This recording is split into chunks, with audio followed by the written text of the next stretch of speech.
but even the young girls that lived in the safe house, they would get up every morning, and part of their chores were to work the fields, whether it's vegetables or watering or picking or whatever, and they would work these fields and gladly do it, and then come back and get ready for school and go to school, where they'd have to walk several miles, and then the same thing, come back after school and go back out in the fields or do chores.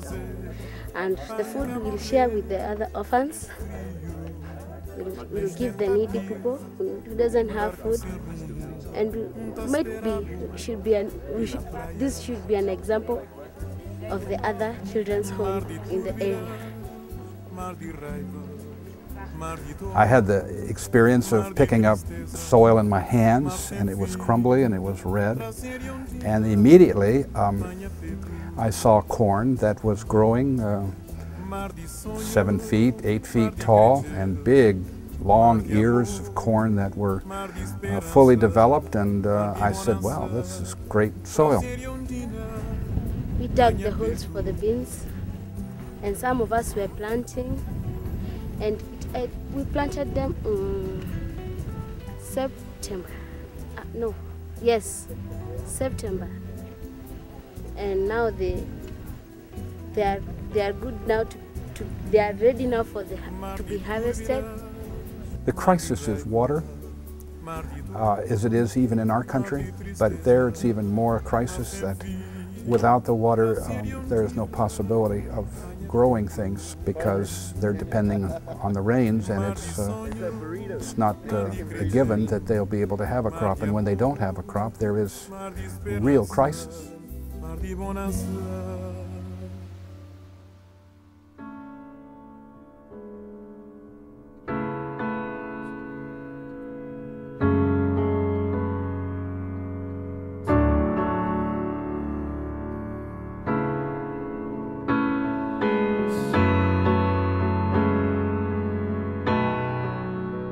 There's a vivid story I remember of Rusty, that me and him, I got called one day. It was the day we all stayed home except the farmers.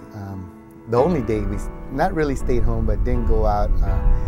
And Gilbert asked me to go with the farmers. I'm like, well, everybody else stay now, why can't I stay? And they said, you're going with the farmers, so I went with the farmers. We ended up digging these 10 trenches that were like a mile long to me, but by hand.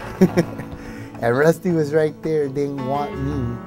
He said, no, you're a suit guy, you're this guy, and I don't want you getting boils on your fingers. And he's over there wanting to plow more than me, so it was kind of interesting and fun. And I think I got really close to Carl and Rusty and Anthony out there, and I didn't realize how much they were doing. You know, I go, what could they be doing, farming? But I don't know nothing about farming. I learned a lot. I learned how to do drip irrigation. I ended up planting stuff, and the African people that were there helping us were amazing. I mean, they had no shoes. I had shoes, and they didn't have shoes, and they're walking through all that rough terrain. And it was just a great time with Rusty and Anthony and Carl. It's just something vividly that I carry in my heart all the time that I really enjoyed. What we attempted to do, and I think it would be a practical improvement, is the resources to be able to have a drip irrigation and to put the vegetables under a drip irrigation where the water is really right at the plant's root zone and where it's not wasted would be a real improvement in terms of multiplying the amount of food that's available. Okay, the feeding program, I participated in actually serving the children, which was amazing, and it kind of was at the same time as giving you joy, it brought you tears, knowing that this is the only meal they're going to get for the day. But it's hundreds of kids lined up, and just with a bowl, very disciplined. They prepare this meal, and each one of these kids will get a meal. And the amount of kids that are being fed right now are 5,300 children per day. On just the small donation that we send, I believe it's $10.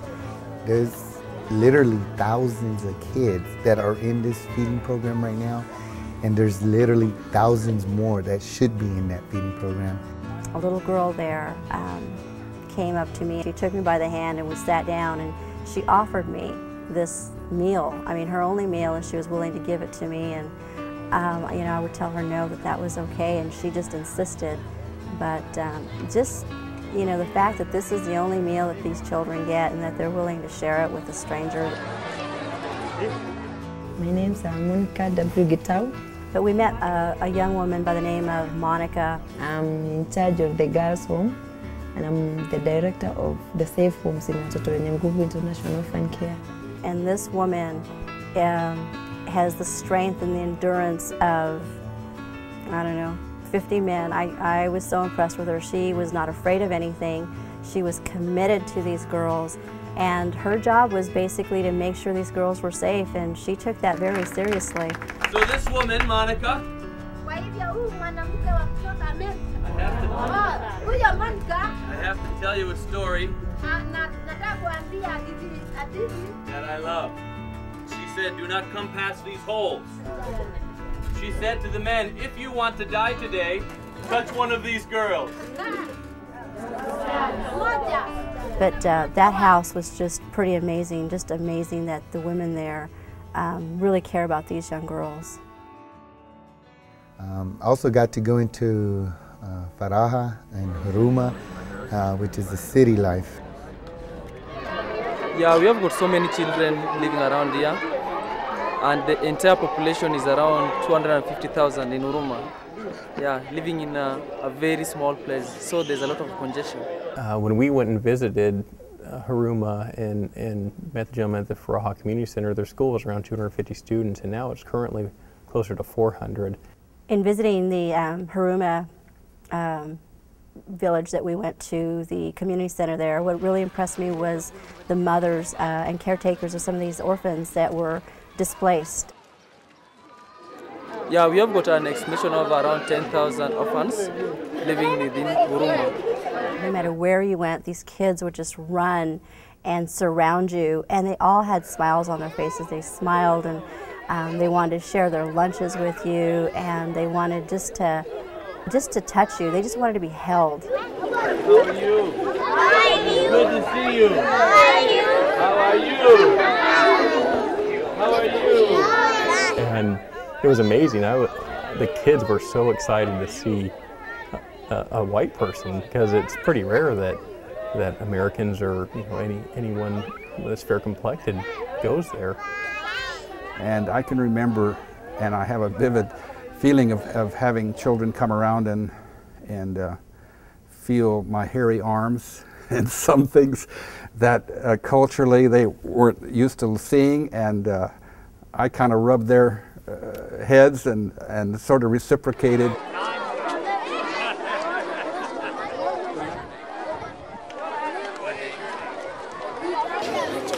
That's a little one.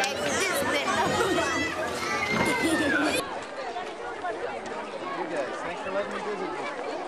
Okay? Thanks for letting me visit. I'm very good.